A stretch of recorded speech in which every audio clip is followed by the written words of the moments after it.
Salam damai, sahabat Oase Rohani Katolik. Apa kabar Anda semua? Semoga Anda semua dalam keadaan sehat serta bersemangat di hari ini. Hari ini berbahagia sekali karena kita semua ditemani oleh Pastor Canisius Rudi Saleh CDD atau yang kita kenal akrab dengan sapaan Pastor Rudi. Saya Benaret Marita akan menemani Pastor Rudi dan Anda semua sampai di penghujung acara nanti. Sekarang marilah kita menyapa salam damai kepada Pastor Rudi yang sudah berada di sini untuk Anda semua. Salam damai Pastor. Salam damai dan penuh sukacita Mbak Marita dan juga teman-teman pendengar sahabat dan pecinta Oase Rohani Katolik dimanapun kalian berada. Selamat berjumpa kembali, salam sehat dan Tuhan selalu menyertai kita semua. Amin, puji Tuhan Pastor. Saya pakai Mandarinnya menyapa teman-teman. 主内兄弟姐妹们，大家好，愿天主丰富的慈爱降福大家，赐给大家平安与喜乐。阿门。 Baiklah sahabat Oase Rohani Katolik, marilah kita awali jumpa kita dengan sebuah doa yang akan dipimpin oleh Pastor Rudi. Mari saudara-saudari kita bersatu dalam doa. Dalam nama Bapa dan Putra dan Roh Kudus. Amin.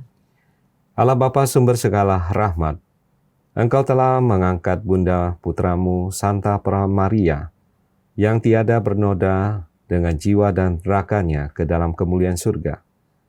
Berpegang pada keyakinan bahwa Bunda Maria yang selalu mendampingi dan menjadi perantara kami kepadamu, maka dengan rendah hati kami memohon pertolongan lewat doanya. Semoga hati dan budi kami selalu terarah kepadamu, sehingga kami pun pantas menikmati kemuliaan yang telah Engkau anugerahkan kepadanya. Demi Yesus Kristus, Putramu Tuhan dan pengantara kami, yang hidup dan berkuasa bersama Dikau dalam persatuan dengan Roh Kudus, Allah sepanjang segala masa. Amin. Dalam nama Bapa dan Putra dan Roh Kudus. Amin. Sahabat Oase Rohani Katolik, antifon pembuka kita untuk hari ini adalah: tampaklah suatu tanda besar di langit. Seorang perempuan berselubungkan matahari dengan 2 bulan di bawah kakinya dan sebuah mahkota dari 12 bintang di atas kepalanya. Bacaan hari ini diambil dari kitab Wahyu. Aku Yohanes melihat bait suci Allah yang di surga, dan kelihatanlah tabut perjanjiannya di dalam bait suci itu. Lalu tampaklah suatu tanda besar di langit. Seorang perempuan berselubungkan matahari dengan bulan di bawah kakinya dan sebuah mahkota dari 12 bintang di atas kepalanya. Ia sedang mengandung. Dalam keluhan dan penderitaannya hendak melahirkan, ia berteriak kesakitan. Maka tampaklah suatu tanda lain di langit. Seekor naga merah padam yang besar berkepala 7 dan bertanduk 10, dan di atas kepalanya ada 7 mahkota. Ekornya menyapu 1/3 dari bintang-bintang di langit dan melemparkannya ke atas bumi. Naga itu berdiri di hadapan perempuan yang hendak melahirkan itu untuk menelan anaknya segera sesudah perempuan itu melahirkannya. Dan perempuan itu melahirkan seorang anak laki-laki yang akan menggembalakan semua bangsa dengan gada besi. Tetapi tiba-tiba anak itu direnggut dan dibawa lari kepada Allah dan ke hadapan tahtanya. Lalu perempuan itu lari ke padang gurun di mana Allah telah menyediakan suatu tempat baginya. Kemudian aku mendengar suara yang nyaring di surga. Sekarang telah tiba keselamatan, kuasa dan pemerintahan Allah kita. Sekarang telah tiba kekuasaan Dia yang diurapi Allah. Sebab para pendakwa yang siang malam mendakwa saudara-saudara kita di hadapan Allah telah dilemparkan ke bawah. Demikianlah sabda Tuhan. Syukur kepada Allah. Sahabat Oase Rohani Katolik, marilah kita tanggapi sabda Tuhan dengan mazmur tanggapan. Di sebelah kananmu berdiri permaisuri berpakaian emas dari Ofir. Di sebelah kananmu berdiri permaisuri berpakaian emas dari Ofir. Dengarlah, hai putri, lihatlah dan sendingkanlah telingamu. Lupakanlah bangsamu dan seisi rumah ayahmu. Biarlah raja menjadi bergairah karena keelokanmu. Sebab dialah Tuanmu, sujudlah kepadanya. Di sebelah kananmu berdiri permaisuri berpakaian emas dari Ofir. Dengan sukacita dan sorak-sorai mereka dibawa. Mereka masuk ke dalam istana raja. Di sebelah kananmu berdiri permaisuri berpakaian emas dari Ofir. Bacaan dari surat pertama Rasul Paulus kepada jemaat di Korintus. Saudara-saudara, Kristus telah dibangkitkan dari antara orang mati sebagai yang sulung dari orang-orang yang telah meninggal. Sebab sama seperti maut datang karena satu orang manusia, demikian juga kebangkitan orang mati datang karena satu orang manusia. Karena sama seperti semua orang mati dalam persekutuan dengan Adam, demikian pula semua orang akan dihidupkan kembali dalam persekutuan dengan Kristus. Tetapi tiap-tiap orang menurut urutannya. Kristus sebagai buah sulung, sesudah itu mereka yang menjadi miliknya pada waktu kedatangannya. Kemudian tibalah kesudahan, yaitu bila mana Kristus menyerahkan kerajaan kepada Allah Bapa, sesudah ia membinasakan segala pemerintahan, kekuasaan, dan kekuatan. Karena Kristus harus memegang pemerintahan sebagai raja, sampai Allah meletakkan semua musuhnya di bawah kakinya. Musuh terakhir yang ia binasakan ialah maut. Demikianlah sabda Tuhan. Syukur kepada Allah. Sahabat Oase Rohani Katolik, marilah sekarang kita simak bersama Injil Suci menurut Lukas bab 1 ayat 39 sampai 56 yang akan disampaikan oleh Pastor Rudi. Haleluya, haleluya, haleluya, haleluya, haleluya, haleluya. Maria diangkat ke surga, para malaikat bersuka cita. Haleluya, haleluya, haleluya. Haleluya, haleluya, haleluya. Tuhan bersamamu Dan bersama rohmu. Inilah Injil Yesus Kristus menurut Santo Lukas. Dimuliakanlah Tuhan. Beberapa waktu sesudah kedatangan malaikat Gabriel, bergegaslah Maria ke pegunungan menuju sebuah kota di wilayah Yehuda. Ia masuk ke rumah Zakaria dan memberi salam kepada Elisabet. Ketika Elisabet mendengar nama Maria, melonjaklah anak di dalam rahimnya, dan Elisabet pun penuh dengan Roh Kudus. Lalu ia berseru dengan suara nyaring, "Diberkatilah engkau di antara semua wanita, dan diberkatilah buah rahimmu. Siapakah aku ini sampai ibu Tuhanku datang mengunjungi aku? Sebab sesungguhnya ketika salammu sampai ke telingaku, anak yang di dalam rahimku melonjak kegirangan. Sungguh berbahagialah dia yang telah percaya, sebab firman Tuhan yang dikatakan kepadanya akan terlaksana." Lalu kata Maria, "Jiwaku memuliakan Tuhan, dan hatiku bergembira karena Allah, Juru Selamatku. Sebab Ia telah memperhatikan kerendahan hamba-Nya. Sesungguhnya, mulai sekarang segala keturunan akan menyebut aku berbahagia. Karena Yang Maha Kuasa telah melakukan perbuatan-perbuatan besar kepadaku. Dan namanya adalah kudus. Rahmat-Nya turun-temurun atas orang yang takut akan Dia.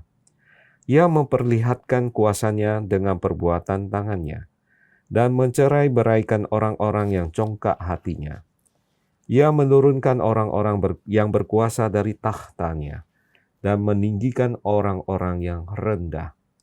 Ia melimpahkan segala yang baik kepada orang yang lapar dan menyuruh orang yang kaya pergi dengan tangan hampa. Ia menolong Israel hamba-Nya karena Ia mengingat rahmat-Nya, seperti yang dijanjikannya kepada nenek moyang kita, kepada Abraham dan keturunannya untuk selama-lamanya. Kira-kira 3 bulan lamanya, Maria tinggal bersama dengan Elisabet, lalu pulang ke rumahnya. Demikianlah sabda Tuhan. Terpujilah Kristus. Pastor Rudi, kira-kira inspirasi iman apa yang ingin disampaikan dalam bacaan pertama dan bacaan kedua pada Hari Raya Santa Maria diangkat ke surga? Bacaan dari kitab Wahyu dan surat pertama Rasul Paulus kepada jemaat di Korintus. Ya, baik Mak Marita dan pemirsa, hari ini Gereja Katolik merayakan Hari Raya Santa Maria diangkat ke surga. Jadi Gereja Katolik mengajarkan bahwa Bunda Maria diangkat ke surga berdasarkan tradisi suci yang telah diimani oleh gereja sejak lama. Namun baru ditetapkan menjadi dogma melalui pengajaran Bapak Paus Pius ke-12 pada tanggal 1 November 1950 yang berjudul Munificentissimus Deus. Ya, di nama dogmanya. Ya. Jadi pada saat Paus Pius ke-12 mengumumkan dogma ini, ia menggunakan wewenangnya sebagai magisterium. Dan ia bertindak atas nama Kristus untuk mengajar umatnya. Dikatakan bahwa dengan otoritas dari Tuhan kita Yesus Kristus, dari Rasul Petrus dan Paulus yang terberkati, dan oleh otoritas kami sendiri, kami mengumumkan, menyatakan dan mendefinisikannya sebagai suatu dogma yang diwahyukan Allah. Bahwa Bunda Tuhan yang tak bernoda, Perawan Maria yang tetap perawan, setelah menyelesaikan perjalanannya di dunia, diangkat tubuh dan jiwanya ke dalam kemuliaan surga. Nah, jadi bukan cuma jiwa ya, tapi tubuh. Ya. Doktrin ini berhubungan juga dengan dogma Immaculata Conception atau Maria dikandung tanpa noda ya, yang nantinya akan dirayakan juga ya tanggal 8 Desember ya. Yang oleh Bapak Pius ke-9 waktu itu ya, ditetapkan tanggal 8 Desember 1854, 4 tahun kemudian. Dalam perayaan ini kita merenungkan Bunda Maria atau makna Maria diangkat ke surga sangat relevan ya. Penuh arti bagi hidup kita, kenaikan Bunda Maria ke surga merupakan sumber harapan dan kegembiraan. Nah, hidup kita sebagai orang beriman merupakan cakrawala kehidupan kebahagiaan abadi. Nah, kita umat Katolik percaya Maria diangkat ke surga karena Maria dikandung tanpa noda. Ya, Maria dibebaskan oleh Allah dari dosa. Ya, maka ia tidak mengalami konsekuensi dosa dan kematian yang kita alami. Ya.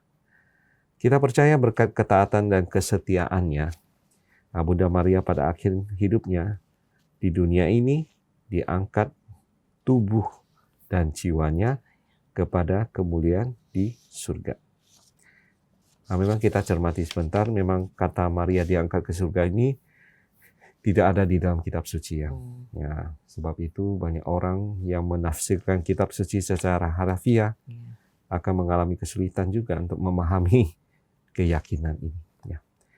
Namun demikian, pertama-tama kita patut berdiam diri dulu untuk merenungkan ya peran Bunda Maria dalam misteri keselamatan ya. Sepak terjang Bunda Maria sampai dari ketika dia menerima kabar gembira dari malaikat Gabriel melahirkan Yesus. Bersama Yesus ya mengalami penderitaan dan sebagainya sampai akhirnya wafat di salib ya.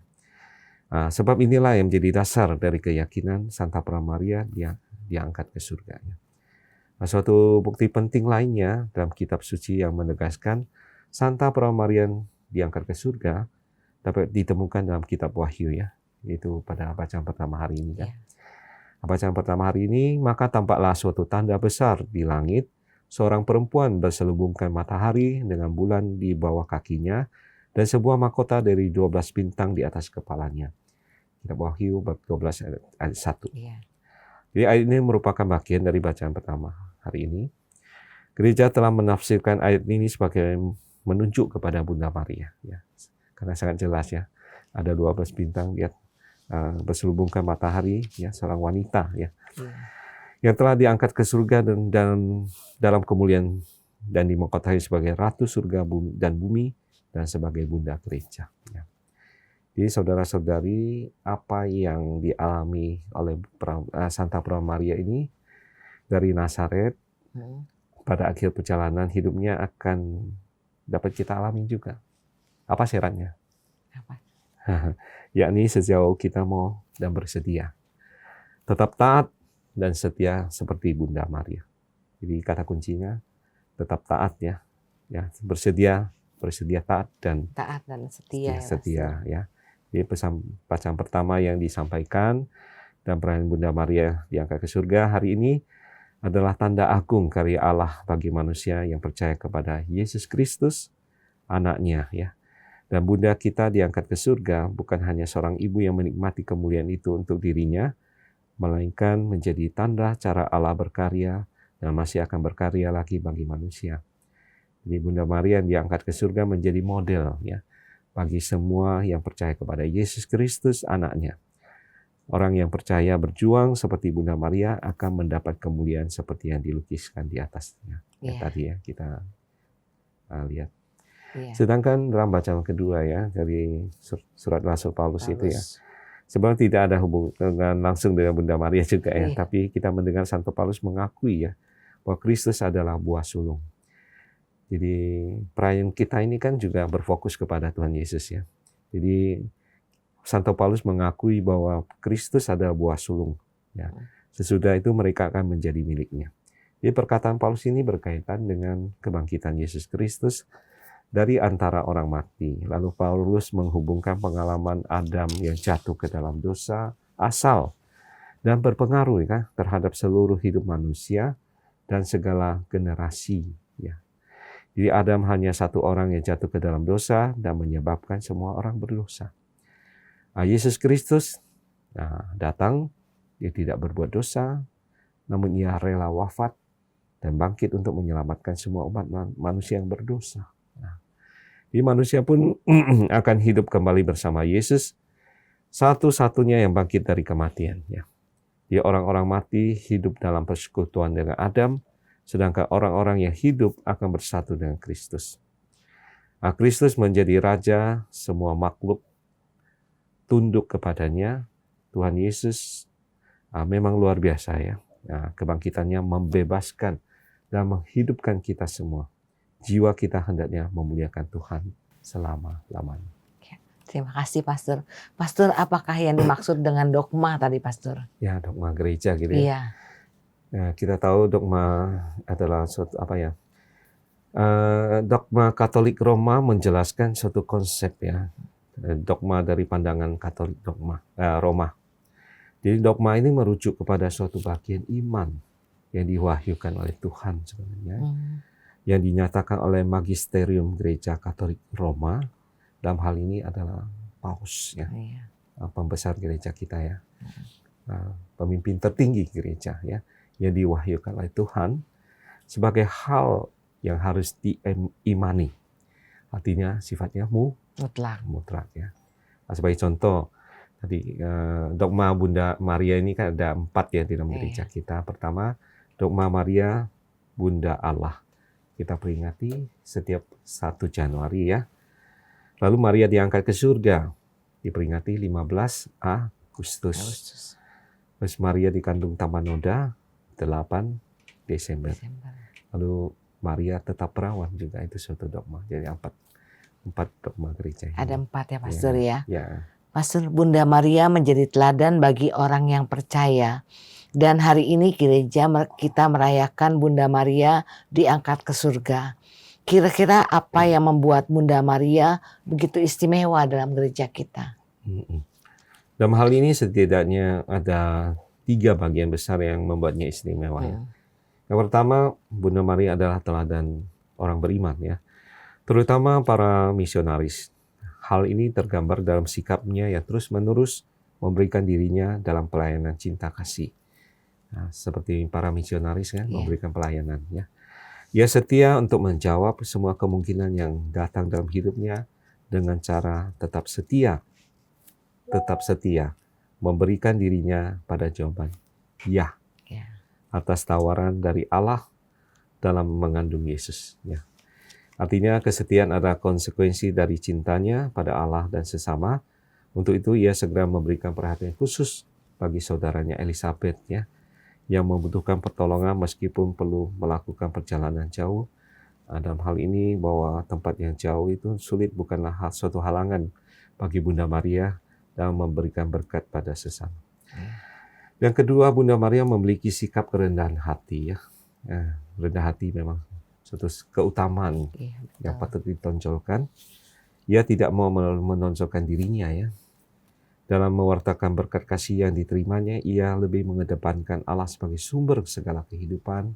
Ia begitu sadar bahwa kehidupannya tidak lain merupakan anugerah belaka dari yang perlu untuk terus ditanggapi dan dihidupi. Jadi ketulusan itu tentu berasal dari Kristus yang telah dibawanya di dalam kandungannya. Artinya Maria sungguh menyadari kehadiran Kristus dalam dirinya. Untuk itu ia dengan sadar mau membagikan Kristus itu sebagai sumber segala pengharapan bagi sesamanya. Dan yang terakhir, yang ketiga, Bunda Maria menyadari dirinya seorang bunda. Artinya ia sadar betul akan perannya dalam memberikan kasih sayang pada Yesus dan sesama. Jadi kasih pada Yesus dimulai dari kehadiran dirinya bagi orang-orang di sekitarnya ya. Hal ini diwujudkan dalam sikapnya yang rela mendampingi Yusuf juga Yesus ya. Dalam awal kelahiran Yesus kita sudah tahu Maria ya mendampingi Yusuf dan Yesus sampai pada kematiannya ya. Dan setelah itu ia tetap setia mendampingi para murid yang untuk terus bertumbuh ya dalam iman dan keyakinan bahwa Allah tidak lagi jauh. Ia telah hadir menyapa manusia dalam kehidupan pribadi Kristus. Dan inilah yang terus kita imani hingga saat ini. Ya, terima kasih Pastor. Sahabat Oase Rohani Katolik, dengan demikian uslah jumpa kita di bagian pertama dalam siaran Oase Rohani Katolik. Dan kami akan kembali setelah jeda berikut ini.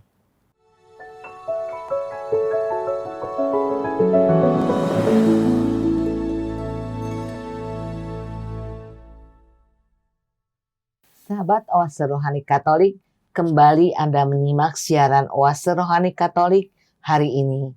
Hari ini kita semua ditemani oleh Pastor Canisius Rudi Saleh CDD atau yang kita kenal akrab dengan sapaan Pastor Rudi. Saya Bernadette Marita akan menemani Pastor Rudi dan Anda semua sampai di penghujung acara nanti.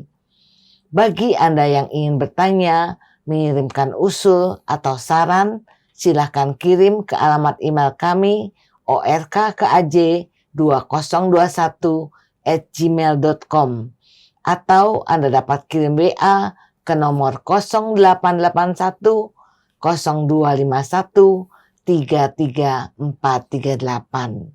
Baiklah, kita kembali ke Pastor Rudi untuk menyimak permenungan di bagian kedua ini. Pastor Rudi, kira-kira inspirasi iman apa yang ingin disampaikan dalam Injil Lukas bab 1 ayat 39 sampai 56 yang kita dengarkan hari ini? Baik, hari ini kita merayakan Hari Santa Pramaria diangkat ke surga. Hari ini kita mengenangkan dengan gembira bahwa Bunda Tuhan kita diangkat ke surga dengan jiwa dan badannya. Jadi pengangkatan Santa Pramaria diangkat ke surga ini menunjukkan kepada kita apa yang telah direncanakan Tuhan bagi bagi kita semua. Ia akan menjadikan badan dan jiwa kita, seluruh kehidupan kita indah dan sempurna. Ya. Tuhan menghendaki agar kita semua hidup bersama-sama dengannya dengan jiwa dan badan. Ya. Itulah sebabnya mengapa hari ini bersama Maria kita memadakan kidung pujian Magnificat. Jiwaku mewartakan kemuliaan Tuhan karena Yang Maha Kuasa telah melakukan perbuatan-perbuatan besar kepadaku. Ya. Nah, dengan diangkatnya Bunda Maria ke surga berarti meyakinkan kita bahwa Kristus telah menyediakan suatu tempat, suatu rumah surgawi bagi bundanya dan juga bagi kita nantinya. Ya. Dan di dalam Injil hari ini mengisahkan kunjungan Bunda Maria kepada saudari sepupunya Elizabeth yang sudah mengandung 6 bulan. Ya. Nah, kita ketahui Elizabeth ini yang nantinya akan melahirkan siapa? Yohanes Pembaptis. Ya. Ada kemiripan dalam peristiwa antara kelahiran Yesus dan kelahiran Yohanes ini. Ya, Yohanes Pembaptis ya. Jadi keduanya sama-sama lahir dari kuasa Tuhan. Ya. Kalau Yohanes lahir karena kuasa doa dan Yesus lahir karena kuasa Roh Kudus. Ya. Jadi secara manusiawi peristiwa ini memang sebenarnya mustahil ya. Nah, karena apalagi Elizabeth ini kita kenal seorang wanita mandul ya. Dan Maria belum bersuami. Bagaimana mengandungnya? Dua-duanya nggak mungkin. Iya. Tetapi keduanya mampu melahirkan seorang anak, ya, seorang putra. Jadi jelas ini adalah kuasa Allah sendiri ya, yang memungkinkan terjadinya suatu kelahiran ya. Apa yang dialami oleh Bunda Maria dan Elizabeth, nah, kiranya dapat meneguhkan iman kita bersama bahwa peranan iman sangat penting ya. Nah, dalam hidup dan menjadikan kita bahwa yakin bahwa yakin dalam iman hal yang tidak mungkin bisa terjadi. Jadi mungkin. Ya, bukan karena kekuatan kita semata, Ya. tapi kuasa Tuhan sendiri. Maka janganlah kita putus asa dalam pengharapan.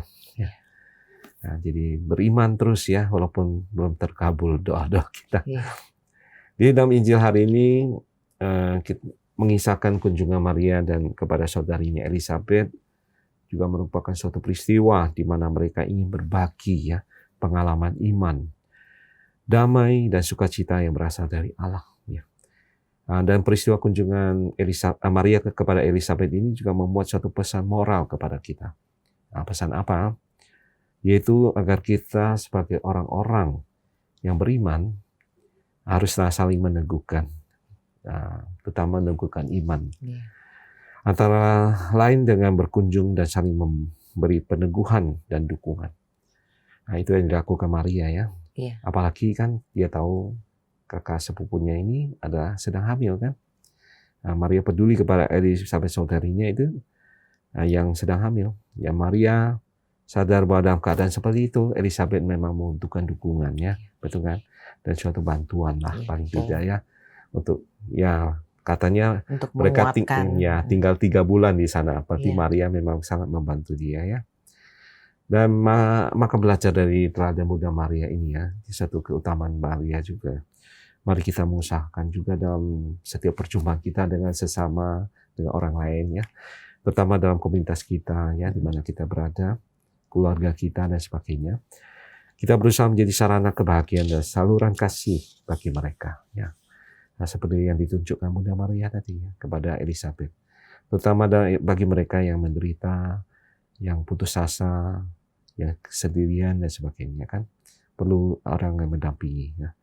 Dan melalui perayaan agung ini, mari kita juga belajar dari Bunda Maria yang dengan rendah hati ya, sehingga kelak kita juga pantas menikmati kemuliaan seperti yang telah diberikan Tuhan kepada Bunda Maria. Kita tahu Pastor, umat Kristen non-Katolik banyak yang mempertanyakan Bunda Maria diangkat ke surga dan berpikir bahwa gereja Katolik menciptakan dogma yang tidak berdasarkan kitab suci. Apa tanggapan Pastor? Ya, bagi umat Kristen atau Katolik. Umat Kristen non-Katolik ya, memang sumber wahyu ilahi hanyalah kitab suci. Bagi mereka kitab suci ya. Berbeda dengan gereja Katolik, di mana wahyu ilahi wahyu dari Tuhan tentunya ya. Wahyu ilahi juga diperoleh dari tradisi gereja, tradisi suci yang berasal yang berakar dan tumbuh di dalam gereja Katolik, di mana tradisi suci ini tidak terpisahkan dari kitab suci ya sebenarnya. Nah, maka hal Maria diangkat ke surga juga memiliki dasar kitab suci ya. Walaupun tidak dinyatakan secara eksplisit ya, atau dinyatakan secara langsung. Jadi jika gereja Katolik mengumumkan suatu doktrin ya, itu sebenarnya hanya mengumumkan apa yang sudah lama diimani, bukan hal baru sebenarnya, dan hasil pembentukan oleh pejabat gereja kita, dan bukannya suatu yang baru tiba-tiba dimunculkan atau ditambahkan. Ada dengan pengertian yang sama, dogma Maria dikandung tanpa noda ini, dan Maria juga diangkat ke surga, Maria Bunda Allah, dan sebagainya, merupakan pengajaran yang telah lama ya, yang ada dan diimani oleh gereja, yang nyata dalam tulisan daripada Papa gereja kita. Ya, sudah ada. Ini perlu kita ketahui, hari ini kan Bunda Maria diangkat ke surga. Dia kata diangkat dengan naik ke surga beda loh ya. Iya. Apa bedanya kira-kira? Bedanya kalau diangkat nih Pastor. Berarti orang lain yang angkat ya. Iya. Kalau naik sendiri. Kecuali dinaikkan ya. Iya, dinaikkan. Jadi diangkat ya, jelasnya berarti bukan karena kekuatannya sendiri, melainkan diangkat oleh kuasa Allah. Karena Maria juga manusia biasa ya. Dan Yesus naik ke surga lain ya, Yesus kan dengan jiwa dan raga juga ya, bangkit dari kematian, naik ke surga oleh kekuatannya sendiri kan. Jadi bagi jemaat Kristen Katolik, jadi peristiwa Bunda Maria diangkat ke surga adalah peringatan akan pengharapan kita ya, akan kebangkitan badan di akhir zaman, di mana kita semua orang sebagai orang beriman, jika hidupnya setia dan taat kepada Allah sampai akhir. Jika hidupnya setia dan taat kepada Allah sampai akhir ya, maka kita benar akan mengalami apa yang dialami, yang dijanjikan Tuhan ya, bahwa kita akan diangkat ke surga ya, tubuh dan jiwa untuk kemudian nanti bersatu dengan Dia dan Tuhan Yesus dalam kemuliaan di surga ya, seperti itu. Maka dogma Maria diangkat ke surga ini bukan semata-mata doktrin yang untuk menghormati Maria, tapi doktrin ini juga untuk menunjukkan bahwa Maria adalah anggota gereja pertama yang diangkat ke surga. Ya, jika kita hidup setia, melakukan perintah Tuhan dan bersatu dengan Kristus seperti Bunda Maria, maka kita pun pada akhir zaman nanti akan diangkat ke surga juga. Nah, dengan diangkatnya Bunda Maria ke surga, maka ia telah bersatu dengan Yesus, akan menyertai kita masih berjalan di dunia ini dengan doa-doanya. Ya. Dan karena berpegang pada doa yang orang benar, besar kuasanya. Ya. Dan maka betapa besarnya kuasa doa Bunda Maria yang telah dibenarkan oleh Allah dengan diangkatnya ke surga. Begitu ya. Iya, terima kasih Pastor. Pastor, apakah benang merah dari bacaan Injil, bacaan pertama dengan bacaan kedua, Pastor? Baik, hari ini kita merayakan pesta Bunda Maria diangkat ke surga. Dialah wanita bersahaja, beriman, dan rendah hati yang sangat dikasihi Allah. Inilah yang menjadi keyakinan kita umat Allah turun-temurun sampai dengan sekarang ini kan. Kalau hari ini kita merayakan Bunda Maria naik ke surga, kita diajak untuk melihat teladan Bunda Maria dalam mengandung dan membesarkan serta mendampingi putranya, yaitu Yesus Kristus sampai wafat. Nah, kini ia telah diangkat ke surga dan sekarang juga mendampingi kita ya, sebagaimana ia pernah mendampingi putranya. Dan perayaan hari iman hari ini memberikan kita harapan besar bahwa jika kita hidup beriman dan taat setia ya, seperti Bunda Maria, kita pun akan memperoleh mahkota yang sama di surga. Ya, kita punya harapan. Amin. Di hari ini, Hari Raya Santa Pra Maria juga diangkat di surga dirayakan secara resmi ya, setiap tanggal 15 Agustus. Nah, namun hari ini kok dirayakan ya, tanggal 8 Agustus. 18, kenapa? Nah, kenapa ya? Ya, biasanya begini ya, dirayakan bukan pada tanggal tersebut karena mengingat kepentingan pastoral ya di setiap tempat yang berbeda-beda ya. Ya, mungkin karena umat beriman pada tanggal tersebut tidak bisa menghadiri perayaan Ekaristi ya, hari kerja kan. tanggal 15 Agustus. Iya. Hari Oh, kerja. Ya, tanggal 18 Agustus hari ini kan libur ya. Iya. Nah, jadi karena mengingat kepentingan pastoral setempat seperti Gereja Katolik di seluruh Indonesia, penanggalan liturgi peran Santa Pramaria diangkat ke surga tahun ini dimundurkan ya jadi hari Minggu ini. Jadi biasanya pada tanggal 15 Agustus bertepatan dengan perayaan ini. Jadi kebanyakan imam-imam diosesan ya, Iya. Jakarta khususnya merayakan ulang tahun tabisannya ya. Ibunda Maria menjadi teladan para imam dalam menghayati kesetiaan, kesederhanaan, kemurniannya ya. Iya. Sesuai dengan janji ya imamat ya, setia, sederhana dan kemurnian. Jadi para imam dalam menjalankan perutusan seperti menghidupkan kehidupan imamat senantiasa bersimpu di bawah kaki Bunda Maria untuk semakin menghidupi pelayanan di tengah umat. Ya. Selain itu Maria diangkat ke surga juga dipakai sebagai pelindung dari paroki Katedral Jakarta. Ya. Dengan penghayatan dan harapan agar umat Jakarta semakin meneladani sikap Bunda Maria yang mampu mengatakan Fiat voluntas tua. Artinya apa? Terjadilah padaku menurut kehendakmu. Dan selamat ya merayakan Hari Raya Santa Pramaria diangkat ke surga. Iya, terima kasih Pastor. Baiklah sahabat Oase Rohani Katolik, demikian usailah sudah jumpa kita hari ini dalam siaran Oase Rohani Katolik. Maka Pastor Canisius Rudi CDD dan saya Benedict Marita undur diri dari ruang dengar Anda. Kami mengucapkan salam damai, tetap semangat dan tersenyum. Kita tutup jumpa kita dengan sebuah doa dan berkat Tuhan melalui Pastor Rudi. Baik, mari kita bersatu kembali dalam doa. Dalam nama Bapa dan Putra dan Roh Kudus. Amin.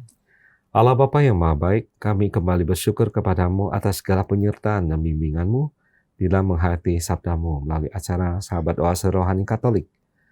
Kami juga bersyukur Engkau telah mengangkat Bunda Putramu, Santa Pramaria yang tidak bernoda, dengan jiwa dan raganya ke dalam kemuliaan surgawi. Kami mohon dengan rendah hati, semoga hati dan budi kami selalu terarah kepadamu, agar pantas menikmati kemuliaan yang telah Kau berikan kepadanya. Dengan pengantaran Kristus Tuhan kami, yang bersama Dikau dalam persatuan dengan Roh Kudus, hidup dan berkuasa Allah sepanjang segala masa. Amin. Tuhan bersamamu dan bersama rohmu. Semoga saudara semua, keluarga kita semua, orang-orang yang kita doakan, mereka yang sakit dan menderita dan putus asa, seluruh tugas, belajar, pekerjaan, usaha serta karya pelayanan kita senantiasa dibimbing, dilindungi dan diberkati oleh Allah yang Maha Kuasa, Bapa dan Putra dan Roh Kudus. Amin. Terima kasih Pastor. Sama-sama. Baiklah sahabat Oase Rohani Katolik, sampai jumpa lagi di siaran Oase Rohani Katolik berikutnya. Tuhan memberkati.